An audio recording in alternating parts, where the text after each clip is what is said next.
This session is being recorded. Again, thank you so much to Tony Ulwick for joining our class. Primarily, it was for our INSEAD class, and then I extended the invitation to my students across the world. And it was interesting to see that the number of SBE, that's the Startup Booster for Entrepreneurs, alumni who are joining us as well. So you're all very welcome and delighted that you could join us. So Tony is a pioneer of the jobs to be done theory. As you know, we've touched on jobs to be done, and now you have the master himself with us. And so we are delighted that he's coming to our class, and he's also he was responsible for outcome-driven innovation process, and Philip Kotler calls Tony the Deming of innovation, and it's published in the Harvard Business Review and MIT Sloan Management Review, and he's the author of best-selling books, What Customers Want. That's when I first got to know about Tony, by reading that, and then since then, the jobs to be done theory to practice. And jobs to be done is really something that is I think it's been, people have been talking about it for many years, but it's coming really to the fore now, thanks to all the research and work that Tony has done. So his session today is going to focus very much on why innovation fails. And so I'm really looking forward to hearing from Tony. He'll speak for about 35 to 40 minutes, but we want to keep this in a very classroom setting, and hence the reason I requested that we keep our videos on, and we will then open it for a Q&A session, so that feel free to ask. You really have the guru on jobs to be done here with us, so it's a fantastic opportunity, and it's an exclusive event for us, so make maximum use of this time. Without further ado, Tony, delighted to have you join us. Thank you so much. Oh, thank you so much. It's really an honor. I appreciate it. And I'll just jump right in. You talked about why innovation fails. We'll talk about that, but I think more important, we'll talk about how to fix it as well, right? It doesn't have to be a broken process. The talk itself will encompass my learnings over the past 31 years. I've been in this space doing projects with mainly Fortune 500 companies across the US and global companies as well. And I'm really more of a practitioner than anything else. We've written about the work, but I've used it in practice in hundreds of situations with clients over the years. So I'll bring you that perspective as well as we go through this. In working on innovation over the years, our goal has been pretty straightforward. We want to be great at innovation. We want to help companies, entrepreneurs be great at innovation. My background goes back into my IBM days back in the 1980s. I worked on a product called the PC Junior that was announced as a flop the day after we introduced it in the Wall Street Journal, no less. And I wondered how a company like IBM could, with such vast resources, could make such a big blunder. And I spent my last 5 or 6 years at IBM trying to figure out a better way to innovate. And the goal has never been any different, really. How do we get companies to pursue big ideas? How do we get them to beat the competition and get there first? And how do we make sure they win each time they apply the thinking, right? So there is no 90% failure rate. There should be a 90% success rate. And that's always been the goal. And we've come pretty close to that. So that's what I'll be sharing with you as we go through this. And the answer to how to win an innovation really is quite simple. It's looking at the problem through a different lens. You've all heard the quote, the Levitt quote, people don't want the quarter-inch drill, right? They want the quarter-inch hole. Many companies, entrepreneurs alike, look at innovation through the lens of the company. And what is the company doing? And if you do that, of course, you think you're in the drill market and your competitors are all drill makers. and you should talk to customers about making better drills. But when you switch the lens and look at innovation through the lens of the hole maker, it looks different. You know, you're not in the drill market, you're in the hole making market. You're not competing with drills, you're competing with anything that can put a 1/4-inch hole into that wood. So it's really a matter of perspective. And when you start looking at the world of innovation through this lens, the first thing you're going to notice is why people buy products to begin with. And this is the foundation of jobs to be done theory. People buy products to get jobs done. And when we talk about jobs, we're talking about tasks that people are trying to accomplish, any goals or objectives they're trying to achieve, problem they're trying to resolve, anything that they might be trying to avoid, or really anything a group of people are trying to accomplish, right? So what we're thinking of innovation as a methodology that's going to help people get their job done better. In fact, we define it that way. And let's define innovation, right? There's lots of different definitions out there. And from our perspective, we're going to say innovation is the process of devising a solution that gets the job done significantly better than competing solutions, right? This makes sense. If people buy products to get a job done, right? If you can get the job done better than competing solutions, your product will win in the marketplace. So we need a process to help you figure out how to create a product that gets the job done significantly better. And if we take that one step further, what we want to do is to isolate the innovation process to the front end of innovation, and everything before product development is the way I look at this, right?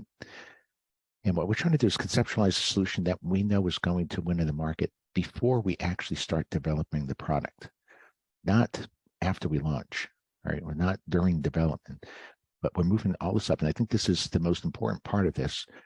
We've come up with a way where you can conceptualize solutions that you know will win in the market with a high level of certainty before you even start developing the product, right? So that's what we'll be talking about to a great degree, and all the barriers we had to remove from in front of us in order to make that possible. When we worked with Bosch, for example, they knew that this product was a breakthrough product, that it was going to win in the marketplace. Well, how do we know that? It had this set of features: the direct neck system, a rafter hook, a bevel stop, redirected airflow. Well, how did they know that those are the right features? Well, because they addressed these unmet needs. Very specific: minimize the likelihood of snagging the cord in the material, minimize the likelihood that debris is thrown up into the user's face, minimize the time it takes to make blade adjustment angles, and so on. Well, how did they know that these were the top opportunities? Well, it's because they quantified them in the marketplace amongst 75 different need statements to figure out which needs were important and unsatisfied in the market. And how did they know they had the right needs? Well, they studied the job to be done and all the outcomes associated with getting the job done perfectly. And this is what I want to bring to you, is to show you the logic behind this. Of course, we execute the process from, the opposite as I'm showing it to you, but the output of this is going to be products that are certain to win in the marketplace. Okay, so how do we do this? It's with the process that we call outcome-driven innovation. It puts jobs theory into practice, and we're going to go through the basics. This is like marketing 101, but it's done through a different lens. Right? So we're going to define the market right up front. Then we're going to define the customer's needs. We're going to quantify those needs to see which ones are unmet. We're going to use those insights to discover if there's segments of people with different unmet needs. And with that insight, we're going to formulate solutions that will help people get their jobs done better in the segments that we target. So this sounds very basic, right? It's marketing 101, but marketing 101 turns out to be quite hard, right? Looking at it through this lens, it's difficult to stay in problem space throughout this entire process. And what we often see is companies want to just jump right into solution space right up front, and in effect, execute the process backwards, right? Come up with ideas and then see if they address any unmet needs. We're going the other way around. We're going to very specifically address these steps in this order. So how does the process work? Well, let's start from the beginning, and we're going to define the market. Now, what's unique about this is we're not going to define a market in any old random way. We're going to be very specific about it. So let me ask a question. And we put these goals out to so many clients, and we've done this over the years, and I'll give you the answers, but I want you to think about this. Is there agreement on your product teams as to how to best define the markets you serve? Now think about this. We put this in front of product teams in large companies all around the globe, and here's the answer. In 70% of the cases, no, they don't agree on the best way to define the market. Now, that, of course, could be pretty problematic. And in fact, in the lean startup movement, what they do is they have you hypothesize the market, the needs, and the product all at once up front in the process. So there's three variables that you're trying to solve for at the same time. You're trying to pick a market, you're trying to pick the right needs, and you're trying to pick the right solution. You hypothesize all that, and then you go out to customers and customer discovery to try to figure out if you're right. And chances, of course, of being right and defining a solution that was satisfied, I mean, it's in a market, if you haven't defined them independently, is really difficult. So what we suggest is that you do it in order. Let's define the market first. Now, most companies define markets around products, verticals, demographics, personas, use cases. I've seen a whole variety of methods that people use to define a market. Now, when you look at the definition of a market through a jobs to be done lens, it becomes much more clear how you should define a market. Obvious, in fact. If people buy products to get a job done, let's call a market a group of people and the job they're trying to get done, right? So it's quite literally a group of people and the job they're trying to get done. So it could be the interventional cardiologist who's trying to restore blood flow in an artery, right? It's a group of people trying to accomplish a job. It could be the music enthusiast trying to listen to music. It could be the cybersecurity manager trying to protect a website from cyber threats. It could be an automotive engineer who's trying to distribute engine power. I could go on and on, right? But you get the general idea. Parents passing on life lessons to children. These are all groups of people trying to achieve something, avoid something, trying to accomplish a common goal.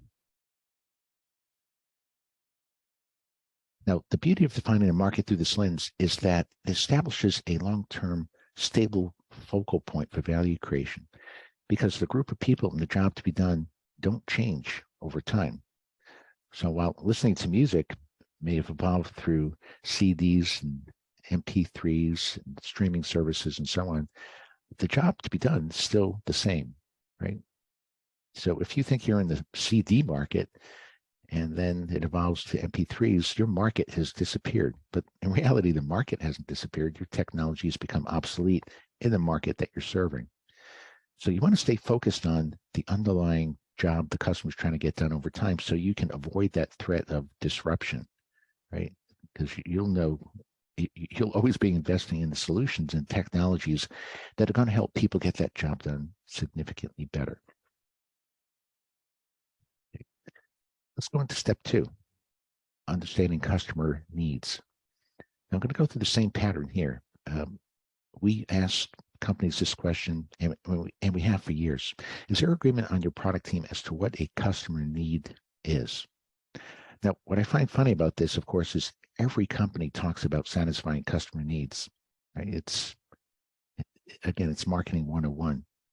But here's the response we typically get. 90% of product teams say, we don't agree on what a need even is. Now, keep in mind, this isn't what are the needs and which ones are unmet. They're saying, we don't even agree on what a need statement is, what it's supposed to communicate, why it's organized in the way it is, and so on. And this, of course, leads to a lot of problems. You can only imagine in a customer interview, if the interviewer and the interviewee neither know what input you're looking for, you're never going to find the right inputs into innovation. And this is where we've spent a lot of our time over the years.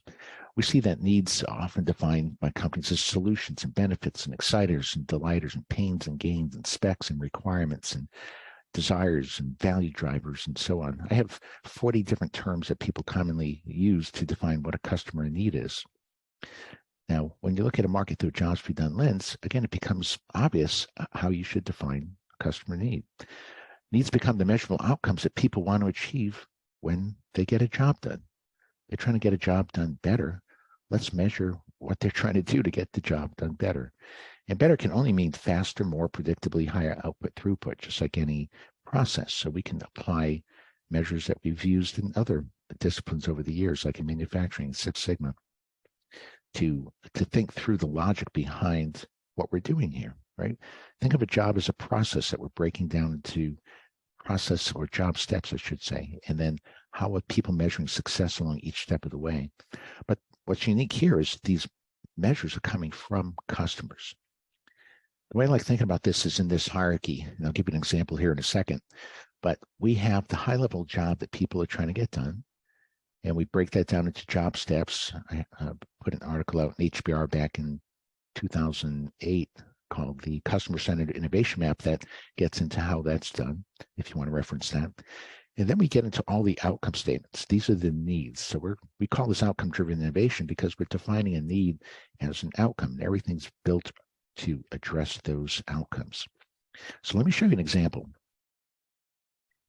This is a market for surgeons who are trying to remove an anatomical structure surgically. Okay, so the group of people are surgeons. They're trying to remove an anatomical structure, and you can start looking at the job steps first. Now, what you're going to notice about these job steps is they don't say what people are doing, right? It's not what the surgeon's doing, it's what they're trying to do. Everything about this is what they're trying to do because it's in problem space. It's not in solution space. What people do is in solution space. So if you go and create process maps and you watch customers and document what they're doing, you're in solution space. You don't want to be in solution space in the upfront customer discovery. You want to be in problem space. So rather than watching what they're doing, you need to dig underneath to figure out why are they doing that? What are they trying to accomplish? And everything on this map that I'll show you here is what they're trying to accomplish, from this high level statement up here in terms of what the job is. My mouse isn't working correctly, to these job steps, as you see label 1, 2, 3, and those outcome statements as well. So as we go through this, you can see they're trying to navigate through barriers to the structure, terminate the blood supply to the structure. We're not saying how, right? This is just what they're trying to do to get the job done. Then they're trying to mobilize that structure from unexpected attachments. They're trying to remove the structure, repair, reconstruct the remnant structure, and so on. And let's go one step deeper. Let's look at these outcome statements and notice how specific they are. These are quite literally instructions coming from surgeons telling you how to get the job done better, right? 25, they're saying, I want to minimize the time it takes to locate the vessels that are feeding the target structure. I'm trying to minimize the time it takes to isolate the blood vessels that feed that structure. I want to minimize the time it takes to transect all the blood vessels feeding that target structure. 28, I want to minimize the likelihood that bleeding occurs when terminating the blood supply to the structure. What they're describing here is what they're trying to achieve and what they're trying to avoid as they go about and get the job done. And if we can help them execute on every one of these metrics, they would be able to get the job done perfectly. Okay, so this is the beauty of outcome-driven innovation. And it goes into much more detail. We have a lot of science behind why these words, why in this order, why this structure, syntax, and so on. And as I mentioned before, they're designed so that you can get a job done better and or more cheaply. And I'll get to this more in 1 second. I'm just trying to get my mouse out of the way here. And when you think about these statements, they come in two formats: minimize the time it takes to do something and minimize the likelihood that bad things happen. It's what we're trying to achieve and what we're trying to avoid to get the job done perfectly. Again, equating it to a manufacturing line, you're trying to achieve something, you're trying to avoid variability, and you're trying to produce high output throughput. Okay? So these statements that we've laid out over the years, they're knowable and discoverable, so we can talk to customers and capture these statements. And as you realize this, you realize that customers don't have latent needs that they don't know they have, right? That's, again, in solution space.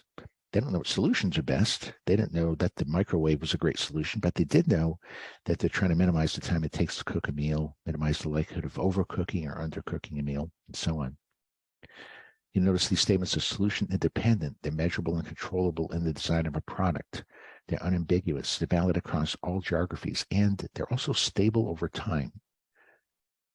Now that's a big one there, because most companies capture customer inputs, then they put the product out the door, and then, a year and a half later when the product is out the door, those needs have changed and they missed the mark. And this is what IBM suffered from in that PC Junior debacle that I mentioned. So that was the problem we solved by defining needs through this lens. What you end up with is 100 plus timeless statements that instruct your company how to create value for your customers for years to come. Right? So once you capture the set of statements, you don't have to go recapture them the next time you do another iteration of your product. What you're going to have to track is something a little different.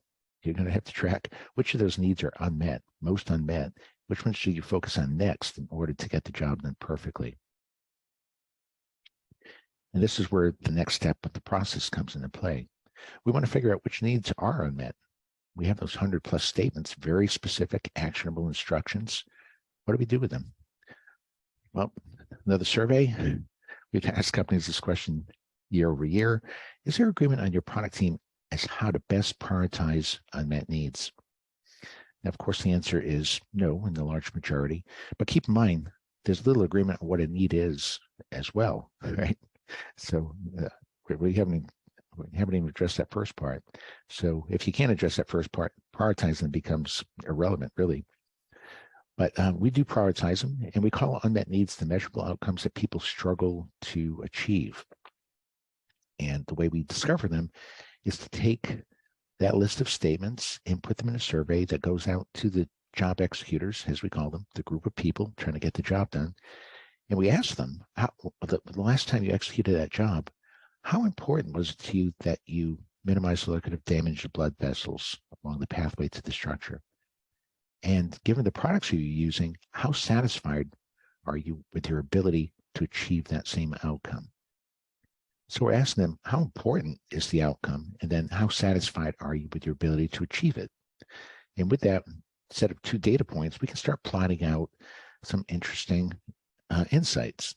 We call this the opportunity landscape. And you can see that opportunity score up above there, importance plus importance minus the satisfaction. What we're basically saying is, if a large percentage of the population says an outcome is important, like here, 81% of this population says this is very or extremely important, and they say a small percentage say it's very or extremely satisfied, we're going to define that an unmet need. Population saying, yeah, it's really important to us, and we're not well satisfied with the solutions that exist today. So we can give that an opportunity score, and we can see which outcomes are important and unsatisfied, and also unimportant and quite satisfied. And I'll talk about that here in a second. Now, this is a great visual, right? Because what it allows you to do very quickly is to see where you need to go create value. Behind every one of those dots is one of those outcome statements. So if you think about that surgical example, there's 10 or so, 12 or so outcomes that are highly underserved in that market. So they should become the focal point for value creation. On the other side of the equation, you see where the market's overserved. So these are unimportant outcomes that the company's spending time and money satisfying. Well, that money could be better spent by investing it on the other side of the equation, right? So instead of spending money here trying to get these outcomes done better, you should get them done worse. Like Clayton Christensen talks about with disruption, right? If there's an overserved part of the market, or if the market in total is overserved, the goal becomes getting the job done cheaper and worse. So we have these insights. Now we can figure out where to get the job done better and more cheaply. The beauty of this, of course, innovators know which of those 100 plus needs are unmet and to what degree. You can pinpoint with a level of precision where you need to focus to go ahead and get the job done better. Okay. This next step, I think, is one of the most important parts of the process, because what we've learned over the years is that segmentation is key to success. And I'll explain why here in a second. Let's go into the same survey results. Is there agreement on your product team as to how to best segment the markets you serve?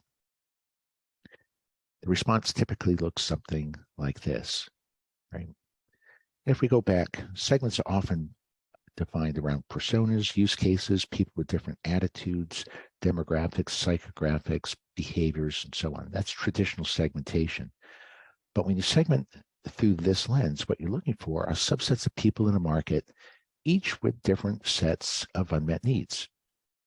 Now, this is really the basics of segmentation anyway, right? Segmentation that we learned in Marketing 101, we've learned that customers don't agree on which needs are unmet. There's always segments of people with different unmet needs. Now, what people have done over the years is to try to segment customers around demographics, psychographics, use cases, personas, but all these are really just proxies for segmenting around unmet needs, and they often lead to phantom segments. Companies can't segment around unmet needs if they can't agree on what a need is, what those needs are, and which needs are unmet, right? So those are the barriers that we've broken. Here, as we say, the best way to discover segments of people with different unmet needs is to segment around the unmet needs. Let's do it directly. Let's not use a proxy, right? Let's just go right at it. And it works very well. So this is how this is done. You can imagine, and after the survey comes back, that you find a third of the population thinks that outcomes 10, 20, and 30 are really important and poorly satisfied. And another third thinks outcomes 40, 50, and 60 are really important, poorly satisfied. And the same with the third group of people. Well, if that's the case, we can run factor analysis to discover that those are the outcomes that people disagree on. And we can run cluster analysis to put them in segments. So quite literally, we're placing people into segments based on the way they responded to those questions. If they have one set of unmet needs, they go in this segment. If they have another set of unmet needs, they go in another segment, and so on. And then, and only then, do you start profiling the segments, right? You look at the data to figure out, well, why are these people in different segments? What's causing them to have different unmet needs? Now, notice what we're doing here. We're not saying, hey, there's a classification scheme of age group, and we're going to put people into age group depending on their age. What we're saying is they're rating all these statements for importance and satisfaction. We know what their unmet needs are. We're going to put people into segments based on their unmet needs, and then we're going to profile those segments to see what makes them unique, creating what I view as more of a needs-based persona, right? So again, very different from a traditional demographic, psychographic, attitude, or behavioral type of segmentation scheme. And again, the rationale is very simple. If we're trying to find segments of people with different unmet needs, let's just go segment around unmet needs. This example here comes from the dental space. We asked dentists who were doing tooth restoration to tell us the importance and satisfaction of outcomes. In the last instance, they restored a tooth. And you can see three different, very distinct segments here. And what we discovered after we segmented was why. We looked at the data, and it told us that in that segment on the left, that those people had healthy gums and just required a small filling. And in that case, the job was pretty easy to execute. But over on the far right, where you see these purple unmet needs, it's highly underserved. And here we discovered that the patient had unhealthy gums and required a large filling, which meant the patient would bleed more, which would make visualization more difficult. It made it harder to keep the area dry and to contour the larger filling. So it's the set of circumstances they find themselves in while getting the job done that is causing them to be in one segment versus another. Very interesting, right? Because now you can devise solutions for different segments of the market, depending on the situation the dentist finds himself in when trying to get the job done. Okay. So the beauty of this is we are focused on real segments, not phantom segments that are derived through proxies, right? These are actionable segments that are discoverable through grouping people with different unmet needs. And of course, now you can devise products that are intended very specifically to address those unmet needs in those distinct segments. Well, we're getting near the end, right? So now we've got all this information. What do we do with it? So we've got to formulate our strategy. Now we ideate, right? So one of the questions I love to ask is this, is the goal of ideation to come up with lots of ideas and then determine which of those ideas are best? And most people would agree with that. They say, yeah, let's come up with lots of ideas and be able to filter them down, pick the ones that really do well in the market. Well, that's not what we do, as we flip the process around, right? We don't want lots of ideas, right? We don't want to have to filter them down to see which of the ideas are best. We already know what outcomes are unmet, right? So instead of encouraging lots of ideas and say, hey, you know what, there's no such thing as bad ideas, let's just keep pouring them on. None of that's true. There's lots of bad ideas. We don't want bad ideas. We want good ideas, right? So let's generate ideas that address specific outcomes that are known to be unmet. Those would be good ideas, because if you can satisfy an unmet need, that would be valued in the marketplace. So let's not waste our time just coming up with ideas for any old reason. Let's be specific. We've gone through all this discipline and work up front to pinpoint with precision segments of people with different unmet needs. Now we can work going forward in a very efficient way to help create value for them. The way we do this, I break it into two pieces. First comes the innovation strategy. All right, so once you have all this information, you have to select the segments that you want to go after and which outcomes you want to target. That's going to put you on that most efficient path to growth. So in that Bosch example that I showed early on, they wanted to enter the North American circular saw market with their Bosch brand. They already owned, they have these skill brand too, which is the do-it-yourselfer brand, but they wanted this in the commercial space. And they wanted to compete with DeWalt and Makita, and they wanted to get the job done better, but at the same price point. So what that meant to them is they had to find a segment of people that were underserved and willing to pay a bit more to get the job done better. They found that segment. So that was the segment they selected. They targeted 14 unmet needs very specifically, and that put them on their path to growth. This is generally the way we formulate the innovation strategy. We look at our segments, we look at all the outcomes, we look for different kinds of opportunities. If you're in the software game and you have a platform level product, this is the order in which you generally want to approach things. You want the high leverage opportunities first. Are there unmet needs that span across every segment? Are there other unmet needs that overlap multiple segments? Then, of course, what are the unmet needs that are big in specific segments? And when you have this insight, you can quite literally lay out the most efficient path to growth. This in and of itself becomes a competitive advantage. We did this with Kroll OnTrack when they entered the electronic evidence discovery market. We discovered about 40 unmet needs, and we laid them out in priority order. It took them about 5 years to address all the needs, but it put them on the most efficient path to growth. The first product addressed about 20 of them. The next version, 5 or 6 more. The next version, 5 or 6 more. It becomes impossible for competitors to catch up and leapfrog you because you're always on the most efficient path to growth. There is no better way to create more value for your customer. Then comes the growth strategy itself. And this is, what am I going to do to actually address those opportunities? I picked out the ones I want to go after. How do I do it? Now, the beauty of this is success ideation becomes measurable and predictable at this point. You know all the outcomes in priority order that you want to address. You know their current levels of satisfaction. You want to brainstorm solutions that will move the needle, right? That will increase satisfaction levels to a degree that's significant enough that you're getting the job done better, right? What we've learned over the years too is if you get the job done 1 or 2% better, people don't care, right? They're not going to switch from their favorite brands to get a job done 1 or 2% better. You need some threshold level that we place around 15%. So what we say is if you can get the job done 15% better or more, then you're going to win in the marketplace.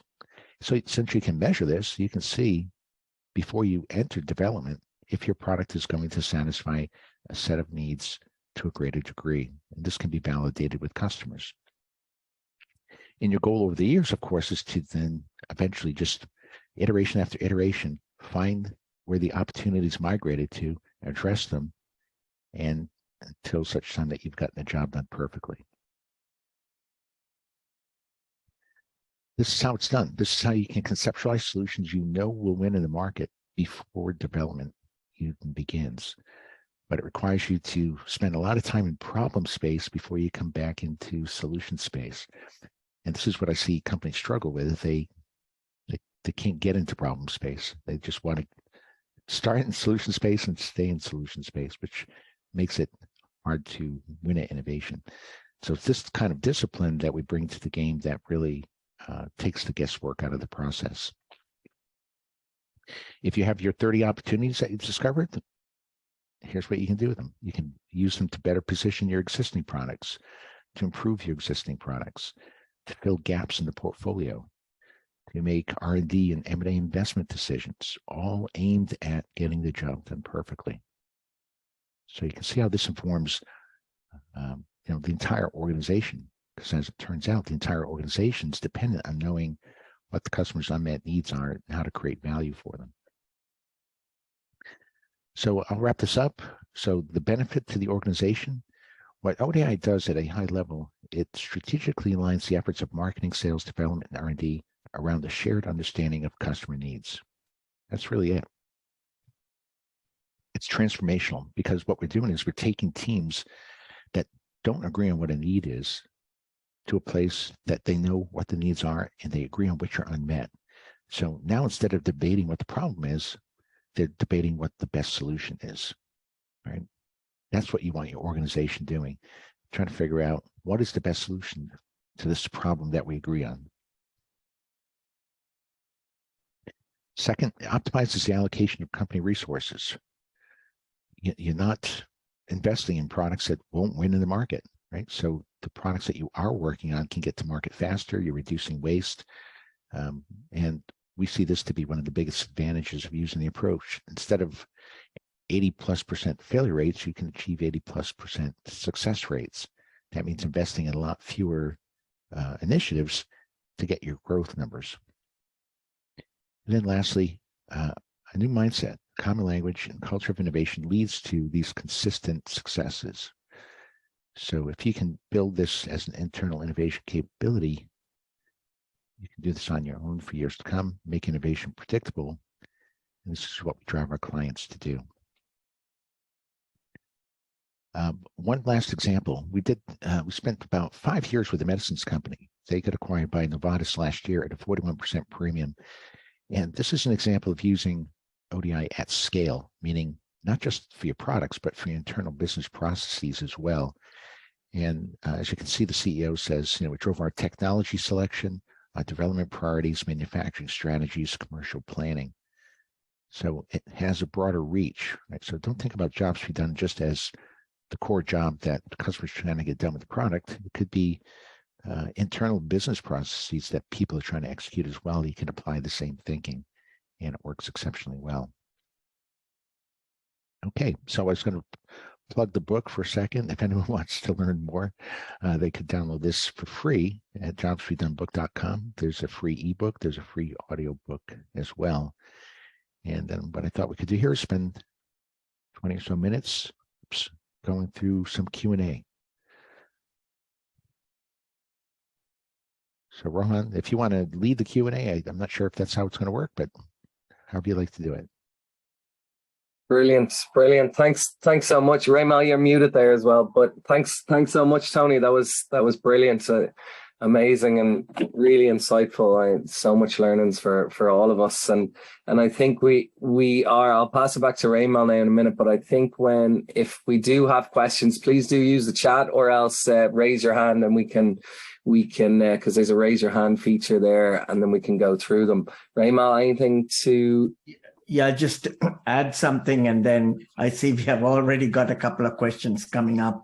Tony, it's interesting. Even this morning, I had an email from one of the students from my next cohort saying, I know your class is about solutions, but I'd like to spend some time trying to understand the problem first. And it's interesting because I always stress the importance of the problem. But, I suppose, diving into the solution is far more exciting rather than trying to figure out what's the problem. how do any advice there of how to get people to really spend more time thinking about the problem? That's a great question. You know, I think you hit the nail on the head. I've been wondering that for years. It's like, why wouldn't you just, if you're trying to win as an entrepreneur in the marketplace, if you're trying to put together a winning business plan that you're going to put in front of a venture firm, why don't you just do this work up front and show them the case, right? Like, because you're going to go to a venture firm with an idea, or you're going to go into your management inside a large organization with an idea, and they're going to say, well, why should I invest in that idea versus this other idea, right? You have to justify it. If you went through the approach we just talked about, you'd have a great justification, because you could say, I know this will win in the market because it has these features, which are tied to these outcomes, which are tied to these opportunities, which are tied to the job to be done, right? And we've seen companies or individuals and companies have great success getting funding for their projects by applying this thinking.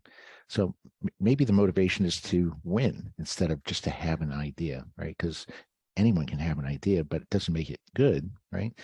And most ideas that we see aren't that good, but they are the genesis for something that is good, right? Once you understand the actual problem, right? So you can take your original idea and modify it to some degree so that it will actually get a job done exceptionally well. But, you know, we've tried to work with venture firms over the years. They're not even designed that way, right? They don't have it in their budget to go do this kind of research, because they're betting on an idea and a management team, right? So if they like the idea and they vet the idea, they like the management team and they think they can pull it off, they'll give them money to go do it. And then they'll let them pivot and fail fast and refund until they run out of money or they're successful. And as we know, in 90% of the cases, they run out of money before they're successful, which is just a lot of waste. It doesn't have to be that way. I just think eventually people will come around to say, you know what, it is worth spending a couple of months up front, making sure we understand the problem and the solution will get the job done significantly better before we invest the money. It makes perfect sense. Great. Thank you, Rohan. I see we have a couple of questions. Yeah, we've got a couple of questions.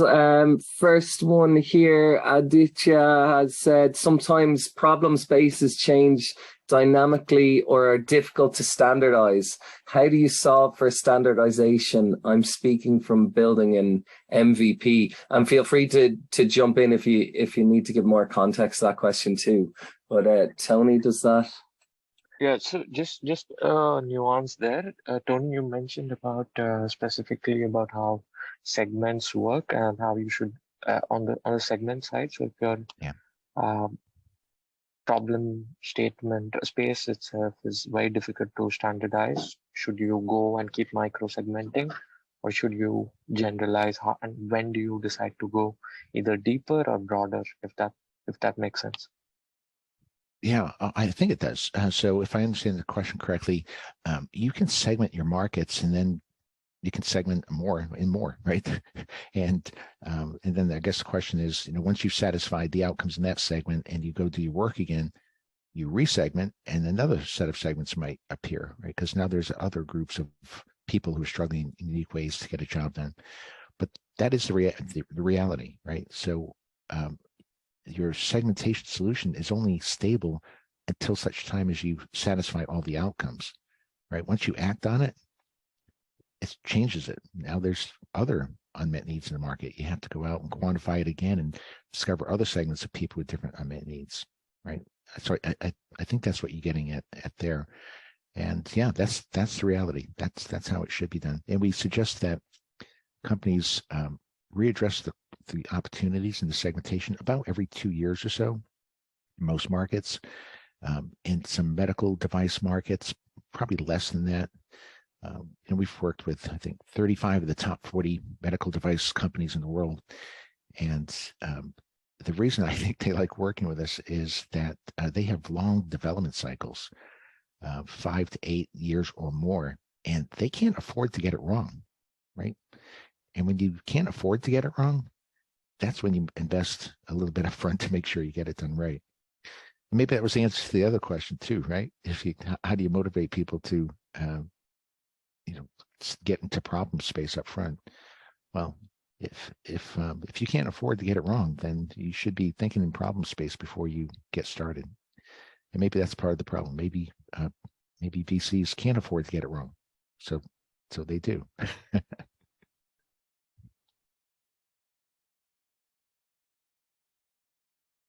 Great stuff. Thanks for that, Tony, as well. And we've another question jumped into the chat as well from Holly. You might have read it already, but insights on evaluating opportunities that present themselves to companies to go after using the ODI framework. So essentially, my company has been approached with an opportunity that looks interesting, but how can we reverse engineer this ODI process to evaluate that opportunity fully? All right, that's a great question. Yep, that's a great question. So now they're using the term opportunity. An opportunity there could be a market. So let's say someone came to them and said, hey, you should enter this market. In other words, go after this group of people in this job that they're trying to get done. Well, you can evaluate the attractiveness of that market. On our website, somewhere we have in our resource center, we have a market selection tool that helps do exactly this. So you can look at one market opportunity versus another. And we do this through jobs through Done Lens too. So for example, would you rather work in a market that has 3,000 job executors or 300 million job executors? Would you rather focus on a market that gets the job done once a week or one that gets the job done 5 times a day, right? Would you rather, and so you get the general idea, right? You could start thinking through, well, what makes a market more attractive than another? So that's one angle. The other angle that they might have been coming from is to say, hey, someone presented us with a technology that looks like a good opportunity. I've heard that terminology, right? And if someone presents you with a technology, you can reverse engineer the technology to say, well, what jobs does that technology allow people to get done, right? And then go figure out, well, are there any groups of people who are trying to get those jobs done, right? And so by going through that exercise, you can find markets for technology and then evaluate those markets. Which one's the most attractive? Where should we apply the technology? It's, we don't recommend going down that path, but a lot of our clients do go down that path because they are presented with opportunities, either in forms of a market or technology, and they have to decide if they want to invest or not. So certainly doable to reverse engineer it that way. We do that quite frequently. Brilliant. And Holly, feel free to jump in there if you had any further pieces there. But thank you, Tony. Hopefully that answers your question, Holly. And we have Adrian, another question there. Works in a government agency here in Ireland and wondering, have you executed this process in the public/government sector? And do you have a good example there? We've worked at a couple of government agencies, and I can't say which ones. And we have a number of government agencies using the approach in the U.S. at least, so I can say that. And here they're saying we are challenged with getting people to solve and not jump to solution mode in particular. And yeah, to Raymal's point earlier. So yeah, I think we've probably covered a good bit of that. Yeah.